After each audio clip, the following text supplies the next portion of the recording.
Hoje eu quero falar sobre uma provisão extraordinária. Eu creio que a bênção da multiplicação vai chegar na tua casa. Deus vai trazer provisão maravilhosa sobre o seu lar. Você crê nisso? Eu creio. Eu quero estudar hoje com vocês alguns princípios da palavra de Deus que podem trazer bênçãos para as nossas casas. Se você trouxe Bíblia, abra em 2 Reis, capítulo 4. Nós vamos ler do versículo 1 a 7. 2 Reis, capítulo 4, versículo 1 a 7. Diz assim a palavra do Senhor: certa mulher, viúva de um dos discípulos dos profetas, clamou a Eliseu dizendo: teu servo, meu marido, morreu, e tu sabes que ele temia o Senhor. Mas agora vem um credor que está querendo levar meus 2 filhos como escravos. Eliseu perguntou-lhe: como posso ajudá-la? Diga-me o que você tem em casa. E ela respondeu: tua serva não tem nada além de uma vasilha de azeite. Então disse Eliseu: vá pedir emprestadas vasilhas a todos os vizinhos, mas peça muitas. Depois, entre em casa com os seus filhos e feche a porta. Derrame daquele azeite em cada vasilha e vá separando as que você for enchendo. Depois disso, ela foi embora. Fechou-se em casa com os seus filhos e começou a encher as vasilhas que eles lhe traziam. Quando todas as vasilhas estavam cheias, ela disse a um dos filhos: traga-me mais uma. Mas ele respondeu: já acabaram. Então o azeite parou de correr.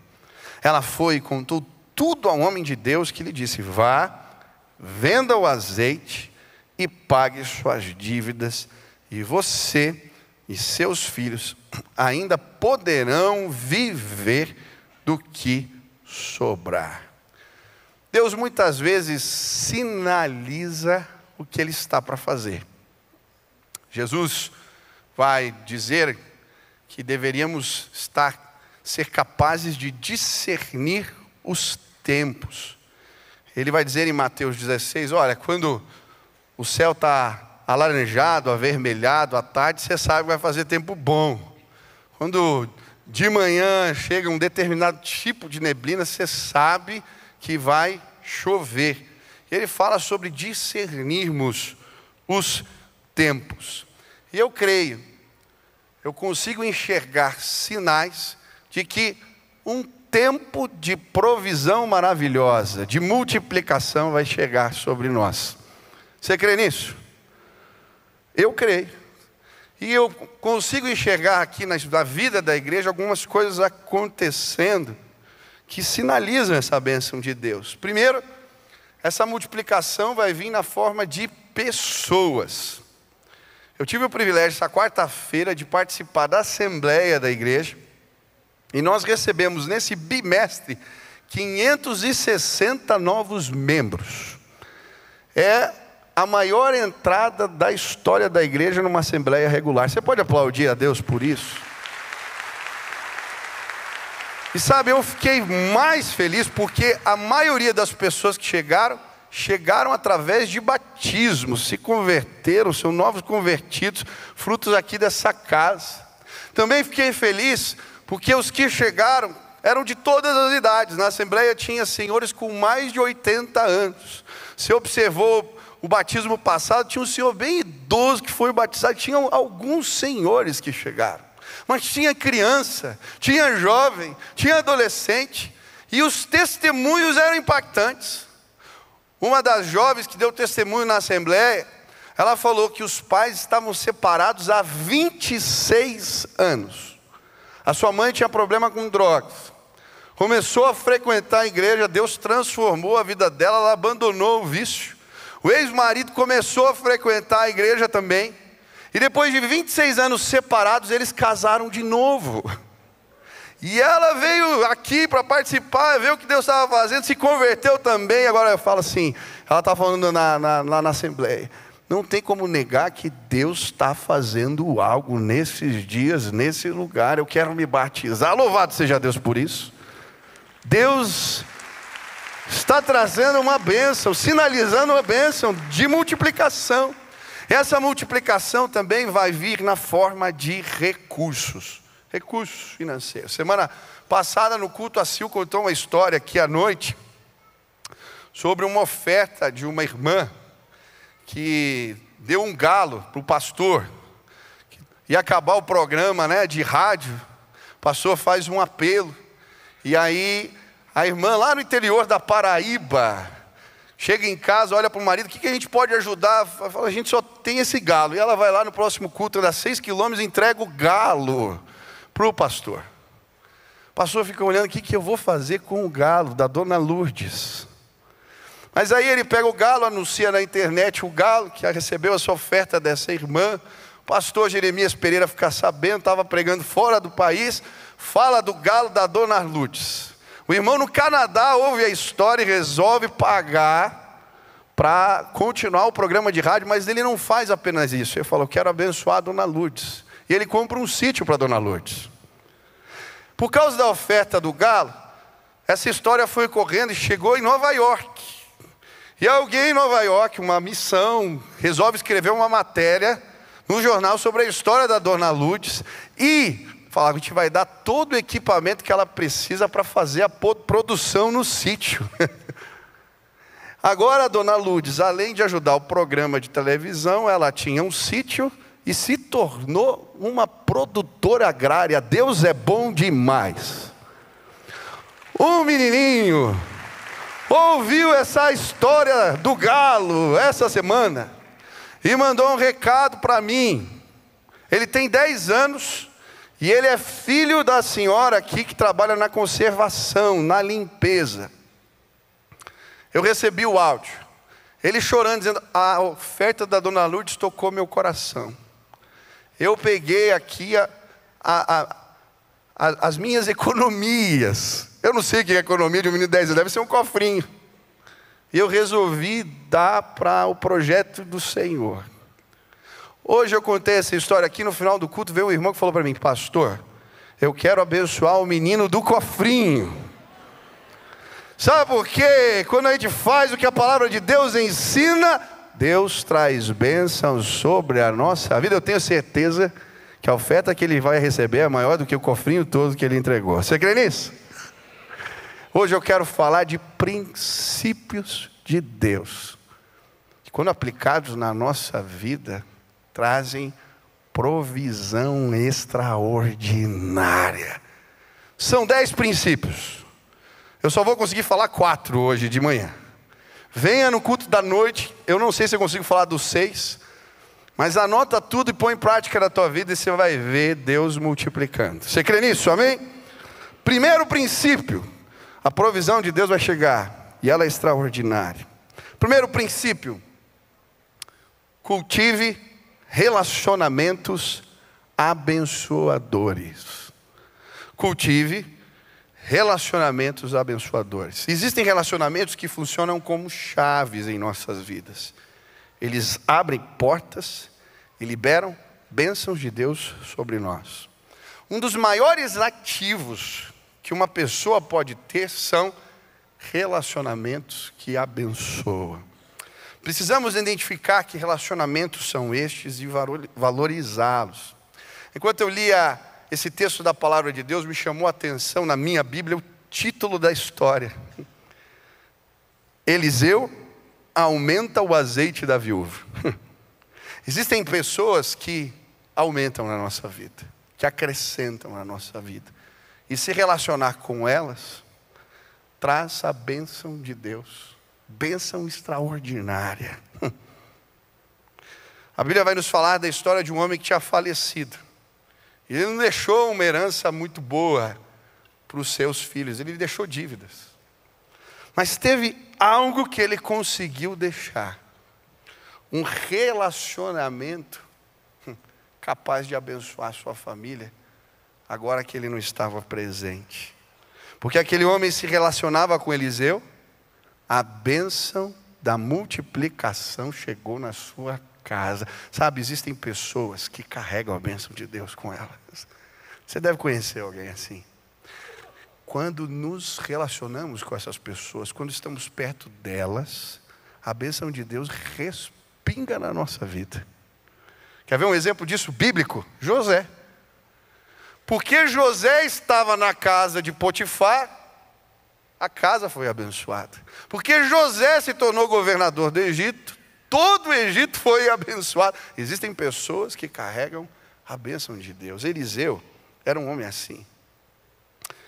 E é interessante que as pessoas que se relacionaram com ele receberam bênçãos do Senhor.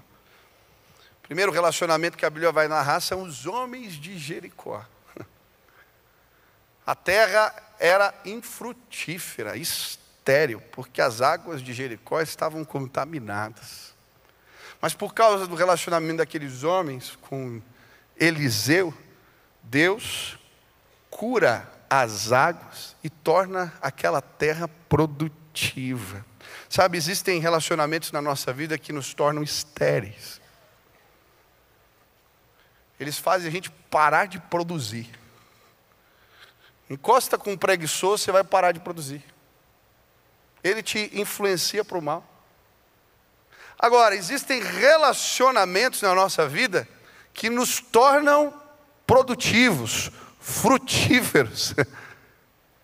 Quer ver outro exemplo? Eliseu se relaciona com os discípulos da escola de profetas que Elias tinha deixado para ele cuidar. A Bíblia diz que havia fome na terra. E aí um dia eles estão preparando isso, uma sopa, um caldo. E um dos profetas, meio desesperado, sai lá, pega uma trepadeira. Ele não, diz a Bíblia que ele não sabia o que ele estava colocando dentro do prato. E aí ele joga no ensopado. Eles começam a comer.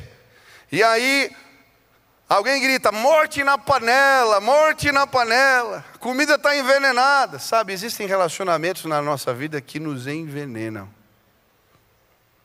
Você sai com a pessoa, você estava feliz, você sai amargo. Você senta para almoçar, você não tinha problema com aquele outro irmão, mas você sai achando ele a pior pessoa do mundo. Tem gente, relacionamento, que nos envenenam. Mas tem relacionamentos, como é o caso de Eliseu, ele joga farinha na comida e diz: o prato está bom. Relacionamentos que saciam a nossa vida, que nos alimentam, que nos fazem bem. Ei, em nome de Jesus, você quer que a bênção de Deus chegue na tua casa? Levante suas mãos. Intencionalmente procure se relacionar com pessoas assim. Gente que tem olhos bons, gente que fala o que é bom, gente que você sai da conversa suprido, alimentado, acrescenta na vida. A Bíblia também vai falar que existem relacionamentos na nossa vida que escravizam os nossos. Aquela mulher viúva. Agora, os relacionamentos que o seu marido havia nutrido, pessoas que ele fez empréstimo, credores estavam batendo na sua porta e queriam escravizar os seus. Mas quando Eliseu chega, o relacionamento com aquele homem liberta aquela mulher. Sabe, existem relacionamentos que escravizam os nossos. Presta atenção com quem seus filhos estão andando. Presta atenção quem senta e entra na tua casa. Presta atenção, porque existe gente que veio tomar e pôr peso sobre os nossos. Quantas vezes eu vi famílias desandando, casamentos sendo destruídos, filhos se perdendo por causa de relacionamentos tóxicos que escravizam. Em nome de Jesus, aproxima os teus, a tua mulher, os teus filhos, aquele que você ama, de pessoas que alimentam, que libertam, que trazem sim novidade de vida, e você vai ser abençoado. Provisão maravilhosa vai chegar.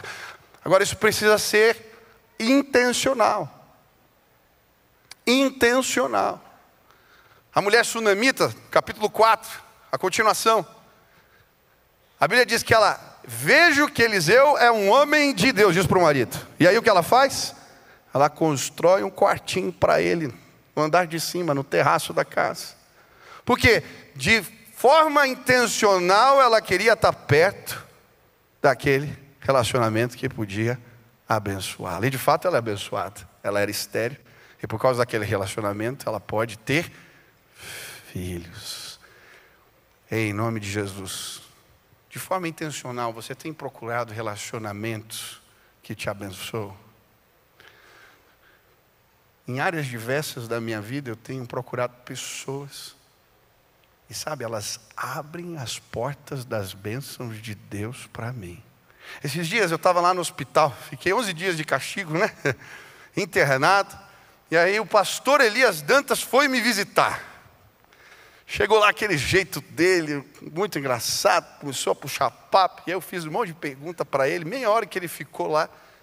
Eu fui tão abençoado. Ele estava saindo, eu falei, pastor Elias, posso te pedir uma coisa? Ele falou, claro, filho. Ele fala, maravilha das maravilhas. Pede o que você quiser. Eu falei, então tá bom. Pastor, você pode mentorear uma vez por mês por Zoom? Ele falou, mas é claro, vai ser um privilégio para mim. Eu fui abençoado, você não tem ideia do quanto. Aquele homem já abriu portas de bênçãos espirituais para a minha vida. Os encontros que eu participo, de unidade, fora do país, fizeram enxergar a igreja com outra perspectiva, o ministério, o relacionamento com essas pessoas, trouxe mais do que você pode imaginar sobre a minha vida. Ei, quem quer ser abençoado aqui? Existem relacionamentos que vão trazer o extraordinário de Deus sobre a sua vida. Intencionalmente os procure. Sabe qual é a tua tarefa de casa? Faz o quartinho, se aproxima daqueles que abrem portas das bênçãos do Senhor sobre a sua vida. Aleluia! Você crê nisso? Amém? Vai fazer a lição de casa? Combinado. Segundo princípio espiritual, que nos leva ao extraordinário, a provisão extraordinária de Deus. Aprenda a pedir. Vamos fazer um exercício. Olha para a pessoa do lado. Você fala assim, você vai pagar meu almoço hoje? Não, não. Ô, glória! E olha que tem gente que vai falar assim, escolhe o lugar. Escolhe, aproveita. Teu marido quer te abençoar hoje. Escolhe o lugar, meu amor. Oh. Não, tem que tomar cuidado.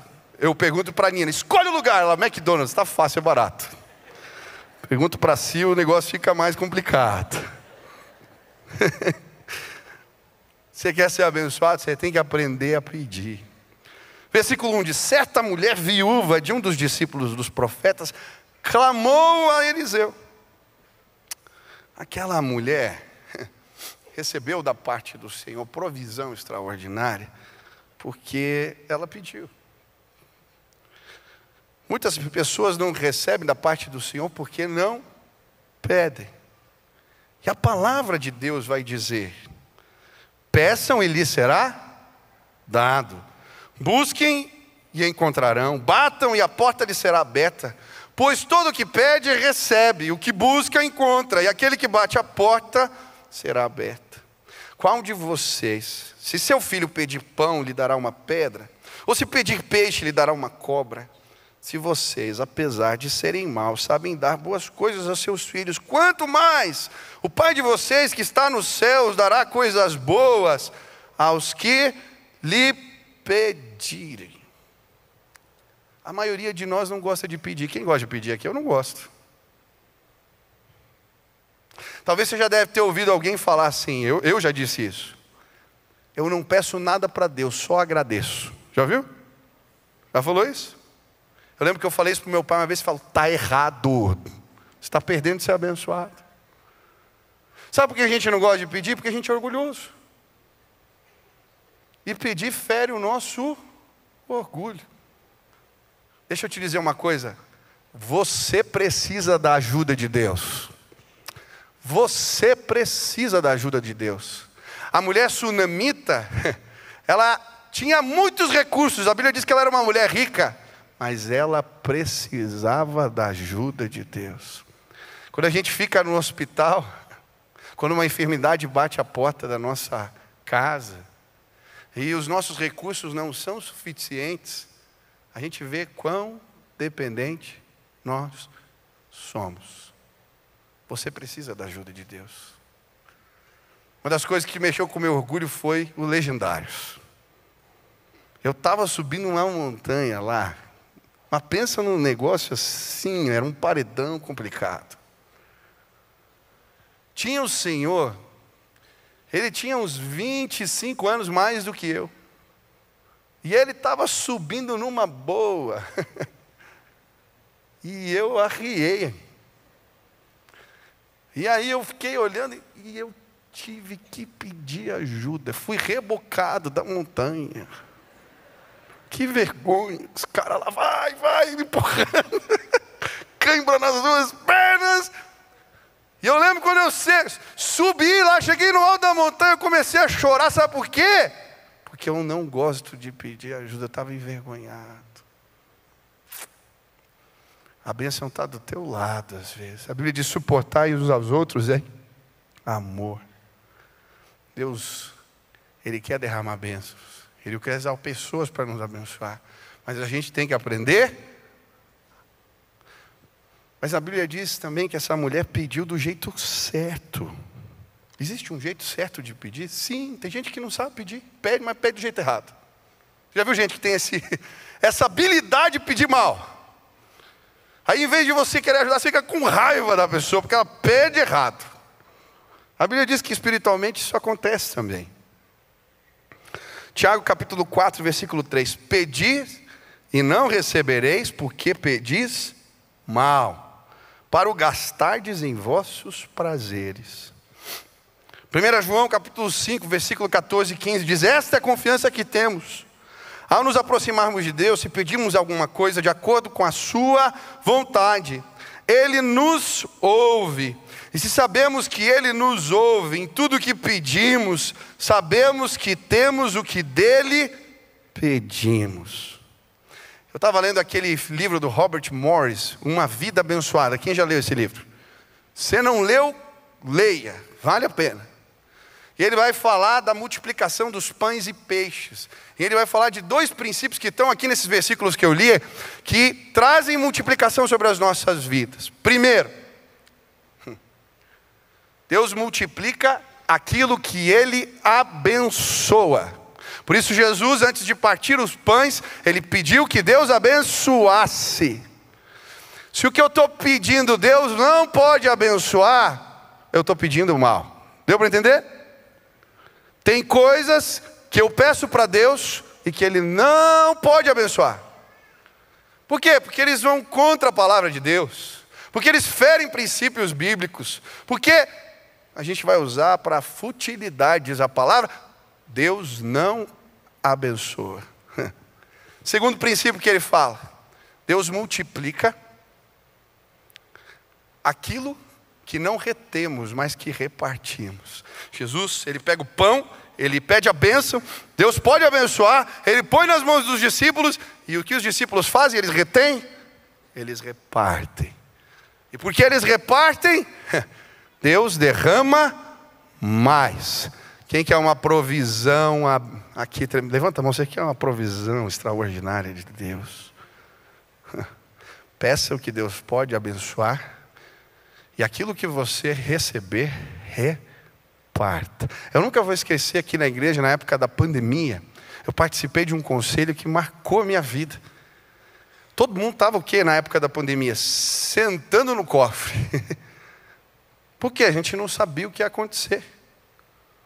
Aí a gente chega no conselho da igreja, e na matemática do reino é diferente. Alguém levanta e faz uma proposta, sentindo no meu coração que a gente tem que abençoar a cidade. E a gente controlando tudo. Vamos dar um respirador para a cidade. Custa caro. E aí foi unânime. No meio da crise votamos dar um respirador. Ligamos para os hospitais e falaram: não, respirador a gente tem. Se vocês puderem mandar remédio com esse valor, e aí o valor de um respirador nós doamos em remédio. Sabe o que aconteceu? A provisão daquele mês foi superabundante. Aí nós resolvemos dar mais. E aí um monte de movimento de ação social, pagando remédio de irmãos, pagando tratamento, entregando cesta básica. A gente dava, Deus mandava mais. Quem quer ser abençoado aqui? Aprende com a dona Lourdes e com o menino do cofrinho, não retém. E Deus vai te abençoar mais. Deus às vezes nos dá a provisão para a gente repartir com quem está do lado. Sabe, os problemas sociais e mazelas que vivemos, a culpa é nossa. Porque o recurso para tratá-los já está na minha e na sua mão. Mas a gente retém. E aí Deus não multiplica. Quem quer a provisão extraordinária, levante as mãos. Deixa Deus te usar para abençoar alguém. Deixa Deus te abençoar. Terceiro princípio. Valoriza o conselho de Deus. Quer uma provisão extraordinária? Valoriza o conselho de Deus. O que me chamou a atenção foi por que aquela mulher foi procurar um profeta que não tinha recurso financeiro para resolver o problema dela. Por que ela foi procurar Eliseu? Ela não foi procurar alguém que pudesse pagar suas contas. Ele era profeta, ela foi procurar um oráculo do Senhor, uma revelação de Deus, um conselho do alto. E sabe, quando a gente valoriza o conselho de Deus, o busca e obedece, a provisão extraordinária de Deus vem sobre nós. Sabe o que você precisa? Você não precisa de um fiador, você precisa dos conselhos maravilhosos que vêm do trono de Deus. A Bíblia vai nos mostrar Josafá, rei de Judá. Ele se reúne com o rei de Israel e com o rei de Edom, e eles vão para uma batalha. E quando chega no meio do caminho, acaba a água. E eles estão desesperados, sem saber o que fazer. Então Josafá pergunta: existe um profeta de Deus por aqui? Ah, tem Eliseu. Eliseu chega, manda trazer um músico. E aí o conselho de Deus é revelado. E os conselhos de Deus muitas vezes não fazem sentido para nós. Sabe o que Deus manda eles fazerem? Faz buraco no chão. Um monte de buraco. Vai brotar água no deserto. Que maluquice é essa? Mas eles pedem o conselho e obedecem. No outro dia a Bíblia diz que os poços, os buracos ficam cheios de água. O exército dos moabitas, eles chegam de manhã e o sol está batendo na água, aquela cor vermelha. Que eles falam, os reis brigaram entre eles, se mataram, isso é sangue. E eles vão procurar os despojos de guerra, e quando chega lá, o povo de Deus está preparado para a batalha. Eles vencem a guerra. Por quê? Porque um rei foi buscar o conselho de Deus e o obedeceu. Agora a Bíblia nos fala de um outro comandante, uma autoridade chamado Naamã, que quase perdeu a bênção. Uma menina na sua casa fala, tem um profeta que pode te ajudar. Ele sai da terra dele, vai atrás do profeta, mas o profeta manda um ajudante falar com ele, não recebe na porta, e dá um conselho estranho, você vai mergulhar 7 vezes no rio e a tua lepra vai embora. Ele fica bravo, fica nervoso, quer ir embora. E aí um servo que está com ele fala assim, mas você veio até aqui, o que te custa? E aí porque ele obedece o conselho de Deus, quando ele mergulha a 7ª vez, a Bíblia diz que a pele daquele homem fica como uma pele de bebê. Tem muita gente que está perdendo a provisão extraordinária, porque está desprezando o conselho de Deus. Porque muitas vezes os conselhos não fazem sentido. E a gente abraça o nosso orgulho e perde a bênção. Faz sentido? Aquela mulher chega pedindo ajuda. Pega os seus filhos, bate na porta dos vizinhos e pede vasilhas vazias. Não faz sentido. Mas é desse jeito que a provisão extraordinária vem. Sabe, na Bíblia existem mais de 2.000 versículos, conselhos de Deus, sobre como lidar com recursos. A Bíblia fala muito sobre esse assunto, mas a gente despreza, não põe em prática. Eu lembro de um irmão que chegou na minha sala e ele estava passando por crise financeira. E a gente começou a conversar e eu falei para ele: olha, meu irmão, eu vou te ajudar, mas eu quero primeiro que você faça um curso aqui na igreja. E esse curso ensina como que a gente tem que lidar com os recursos. Ele ficou bravo comigo, saiu bravo. Eu não preciso de conselho. É muito fácil dar conselho para moribundo. Ele ainda está enrolado financeiramente hoje. Deixa eu te dizer uma coisa. Quantos querem provisão extraordinária sobre a vida? Busca e obedece os conselhos de Deus para essa área da vida. E você vai ver a provisão de Deus chegar em nome de Jesus. Última lição hoje de manhã. Vem à noite, são 10 princípios. Eu quero terminar. Quero que você anote tudo e põe em prática. Faça prova, Deus vai te abençoar. 4º princípio. A provisão extraordinária vem quando a gente conhece um Deus galardoador. Eu acho interessante a maneira que a mulher pede. Ela diz assim: teu servo, meu marido morreu e tu sabes que ele temia o Senhor. Aquela mulher faz questão de dizer que aquele homem era servo de Eliseu, servo do profeta. E de alguma maneira ela estava reivindicando algo. Por quê? Existe um princípio na palavra de Deus. Quando abençoamos aqueles que cooperam com a obra, ou ajudamos para que os projetos de Deus se cumpram, nos tornamos galardoadores, alvo da recompensa de Deus. Olha o que diz Mateus, capítulo 10, versículo 40 a 42. Quem recebe vocês, recebe a mim. Jesus está falando com os discípulos. E quem me recebe, recebe aquele que me enviou.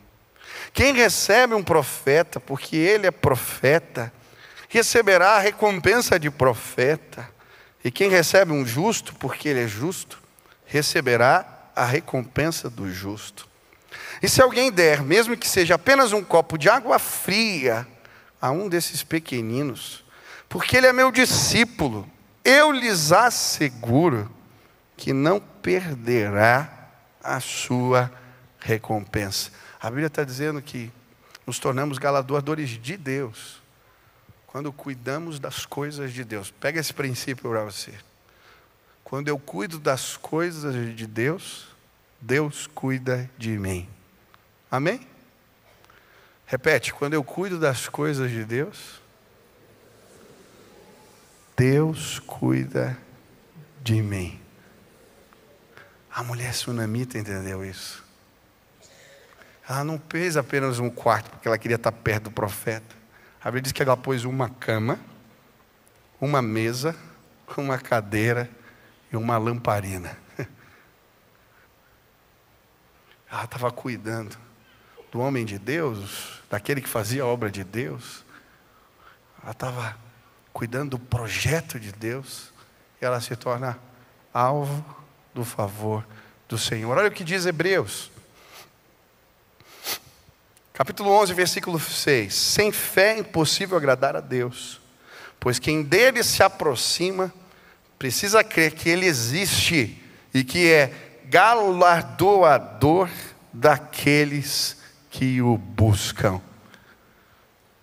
O nosso Deus é galardoador dos que o buscam com fé.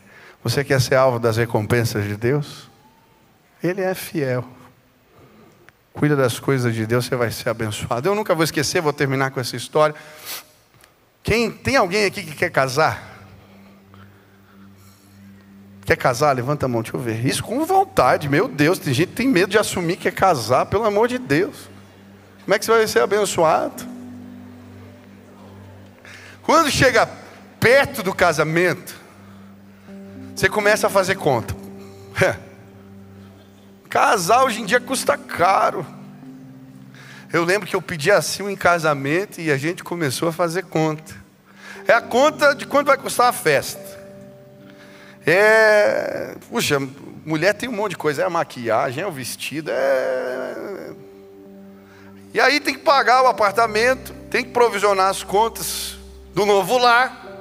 E eu lembro que eu e a Silvia, a gente combinou, vamos fazer uma poupança. Os dois trabalhavam, a gente vai cada dia, cada mês um pouquinho juntar para criar a poupança do casamento.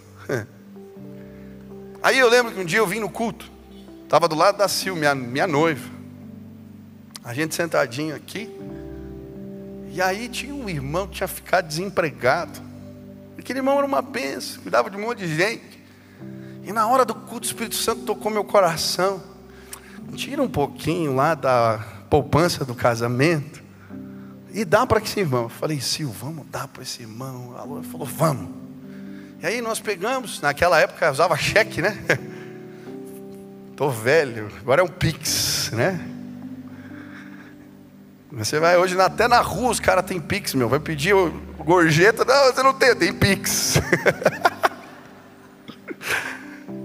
O irmão não tinha Pix, então foi o cheque mesmo. Viemos, deixamos ali, ficamos felizes. Na semana seguinte, eu fui pregar no Piauí, Teresina. Eu estava ministrando, quando terminou a palavra, subiu um missionário para falar. Ele era desse tamanhinho assim, o púlpito era maior que ele quase. E ele tinha um projeto. Ele fundava igrejas no interior nordestino, no sertão nordestino. E ele estava contando a história. Uma das igrejas que ele tinha plantado, veio um vendaval e levou o telhado da igreja. Eu estava sentado ali ouvindo a história, e na hora o Espírito Santo falou para mim, pega mais uma parte da poupança do casamento e dá para esse homem. Eu falei, meu Deus, eu vou ficar sem casamento, Deus, desse jeito. E não era um valor para mim tão baixo. Quando Deus fala, às vezes Ele põe um valor no teu coração. Aí eu tomei coragem, fiz um outro checão lá e dei para aquele projeto. Voltei de avião, ensaiando o que eu ia falar para minha noiva. O que eu vou falar para ela? E aí eu lembro, ela estava na cozinha da casa dos meus sogros. Eu cheguei, ela, que bom que você chegou então, tem uma notícia. Sabe a poupança lá do casamento? Eu estava lá e Deus mexeu no meu coração que era para pegar e dar para o telhado. Contei a história do telhado. Ela falou, meu Deus, a gente não vai casar desse jeito. E eu lembro que nós nos ajoelhamos na cozinha da casa dos meus sogros. Que eu disse para ela, eu tenho certeza que não vai faltar nada. Nós vamos experimentar o extraordinário de Deus. Naquela semana, ainda faltava alguns meses para o meu casamento. Não estava tão perto. Eu recebi na minha sala 2 senhores. E quando eles estavam saindo, falaram, pastor, a gente veio aqui na verdade para te dar o presente do teu casamento. Eu falei, mas ainda vai demorar. E eles deixaram o envelope em cima da mesa e foram embora. Eu peguei o envelope, entrei numa outra sala e fui ver. Tinha um maço de dinheiro. Eu falei, Deus. Quando eu contei, tinha 10 vezes o valor que eu tinha dado, somado para aquele irmão, junto com o irmão do telhado. Provisão extraordinária. Eu peguei o telefone feliz.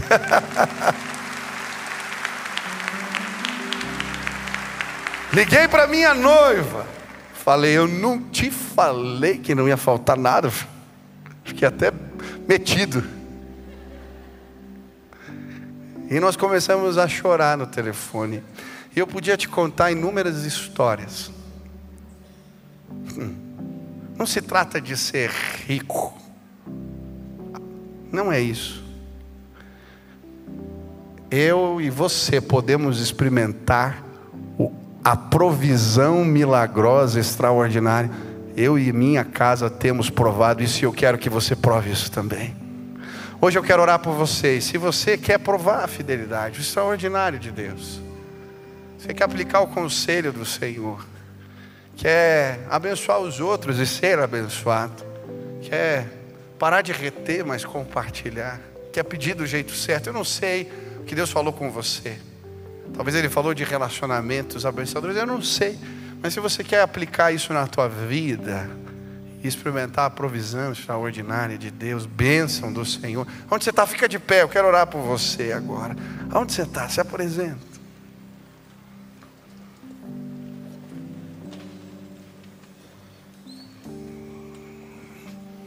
Deixa eu orar por você, estenda as suas mãos assim. Pai, na tua palavra existem princípios que funcionam como sementes de fé.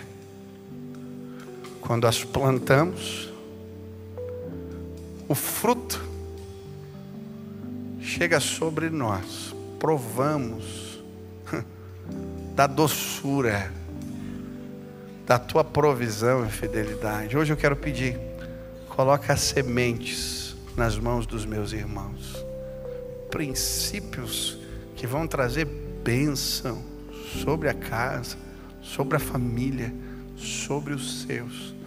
Eu quero pedir que eles sejam fartos, não para reter, para acumular riquezas nessa terra, porque a Bíblia diz que aqui a traça e a ferrugem consomem.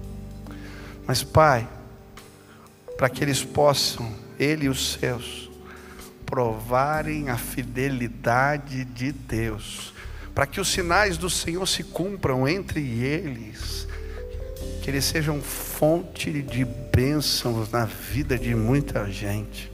Pai, tem gente aqui passando por dificuldades, tem gente aqui enfrentando lutas nessa área, tem gente desempregada, tem gente que não sabe como vai pagar as contas no final do mês. E eu quero clamar, assim como o Senhor multiplicou azeite na casa daquela mulher, Pai, em nome de Jesus, derrama bênção, favor extraordinário, que os meus irmãos possam celebrar nos próximos dias a tua fidelidade. Faz assim, Pai, essa é a nossa oração, em nome de Jesus, amém. Você pode aplaudir ao Senhor. Nós vamos celebrar a ceia do Senhor. Os elementos estão aí na sua frente. Pegue aí os elementos, tome nas mãos. Isso. Quem entregou a vida para Jesus aqui, levanta a mão. Você pode fazer parte desse memorial lindo. Deixa eu te dizer uma coisa, o maior presente que Deus podia ter nos dado, Ele já nos deu. Ele entregou seu Filho. E por causa da entrega generosa de Deus, do sacrifício de Jesus, nós somos abençoados, amém? Você entregou tua vida para Jesus, Ele transformou tua vida. Tem gente que teve a história mudada, transformada, porque Jesus, quando a gente abraça esse presente de Deus para nós, a nossa vida é abençoada. Estou lançando o meu canal no YouTube e queria te convidar para se inscrever. Toda semana, conteúdo novo, mensagem nova, uma oportunidade de você crescer no conhecimento da palavra de Deus. Se inscreve, participe, que Deus abençoe sua vida.